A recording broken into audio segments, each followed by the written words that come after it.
Hello friends, Mithila education and welfare society में आपका स्वागत है। आपको जो कोड प्रोवाइड करती है वो मशीन इंडिपेंडेंट अर्थात प्लेटफॉर्म इंडिपेंडेंट होता है। किसी भी मशीन पे आप उसे रन कर सकते हैं। ऐसा क्यों है? बाकी सारी लैंग्वेजेस भी हैं, वो ऐसा क्यों नहीं कर पाती? इसको समझने के लिए हम शुरुआत करते हैं जावा किस प्रकार से कंपाइलर और इंटरप्रेटर का प्रयोग करती है और किस प्रकार से जावा वर्चुअल मशीन की सहायता से ऐसा हो पाता है। आइए सबसे पहले समझते हैं जावा किस प्रकार से कंपाइलर और इंटरप्रेटर दोनों का प्रयोग करती है। हमने पिछले सेशंस में कंपाइलर और इंटरप्रेटर के बारे में पढ़ा। इस सेशन में देखिए हम जानकारी लेंगे जावा किस प्रकार से इन दोनों को प्रयोग करती है। सबसे पहले हमें दोनों का अंतर पता होना चाहिए। कंपाइलर जो है वो एक साथ पूरे कोड को स्कैन करता है और अगर कोई एरर हो तो आपको दिखाता है और उसे ठीक करवा लेता है। फाइनली जावा में कंपाइल करने के पश्चात यहाँ देखिए ये सोर्स कोड जावा का है। अगर उसको कंपाइलर कंपाइल करे तो वो बाइट कोड्स में कन्वर्ट हो जाता है, जो एक तरह की क्लास फाइल होती है जिसका प्रयोग इंटरप्रेटर द्वारा किया जाता है। यहाँ जो एरर्स रहते हैं वो मुख्यतः एरर्स कंपाइलर के द्वारा सॉर्ट आउट कर लिए जाते हैं और एग्जीक्यूट करने के लिए जावा जो है इंटरप्रेटर का प्रयोग करता है। तो इस प्रकार से जो बाइट कोड अवेलेबल रहता है उसे line by line interpreter execute करता है और जावा वर्चुअल मशीन जो एक सॉफ्टवेयर सेगमेंट है और आपके कंप्यूटर में रहता है उसे इंटरप्रेटर सारा का सारा कोड प्रोवाइड करता है।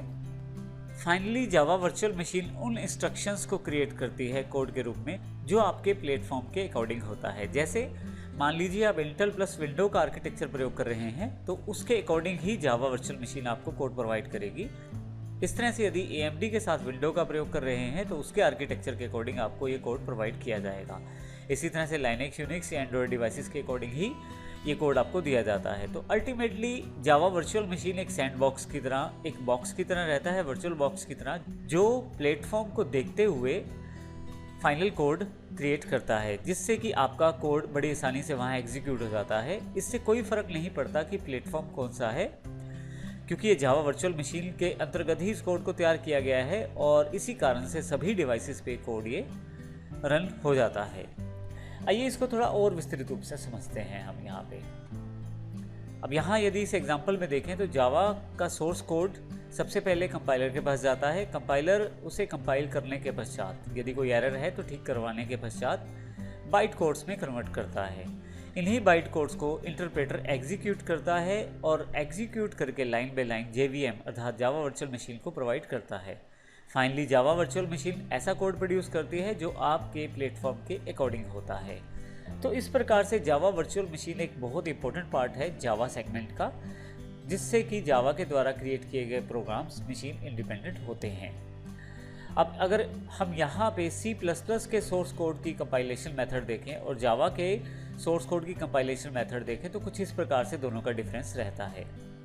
यदि C++ सोर्स कोड की बात की जाए तो डायरेक्ट C++ के सोर्स कोड को कंपाइलर कन्वर्ट करता है और यदि आप यहाँ देखें तो कंपाइलर के द्वारा प्रोड्यूस किया गया कोड डिफरेंट रहता है अकॉर्डिंग टू प्लेटफॉर्म। जैसे अगर आपका प्लेटफॉर्म इंटेल प्लस विंडो है तो हो सकता है डिफरेंट आपका कोड रहे, और यदि आपके पास यहाँ पे AMD विंडो है तो उसका कोड डिफरेंट हो सकता है। लाइनेक्स यूनिक्स का कोड डिफरेंट हो सकता है, लाइनेक्स यूनिक्स का कोड भी डिफरेंट हो सकता है। और यदि हम जावा वर्चुअल मशीन की बात करें तो सभी मशीन्स को according to platform code provide किया जाता है, जिससे जैसा आप आउटपुट चाहते हैं वैसा ही अलग अलग डिवाइसेस पे आ जाता है। फाइनली सब जगह एक जैसा ही आउटपुट आप ले सकते हैं क्योंकि जावा वर्चुअल मशीन जावा में कार्य करती है। तो इस प्रकार से हमने देखा जावा वर्चुअल मशीन की सहायता से ऐसा कोड प्रोड्यूस किया जाता है जो कोड आपका हर एक प्लेटफॉर्म पे एप्लीकेबल हो सकता है। और यही कारण है कि जावा के द्वारा तैयार किए गए प्रोग्राम्स जो रहते हैं वो अलग अलग डिवाइसेस पे बड़े आराम से चल पाते हैं और इसी कारण से 9 मिलियन से ज़्यादा लोग इससे आज जुड़े हुए हैं। नेक्स्ट सेशन में हम देखेंगे कि किस प्रकार से जावा प्रैक्टिकल रूप में प्रयोग की जाती है और प्रैक्टिकल यूजेज जावा का एक्चुअल में क्या होता है।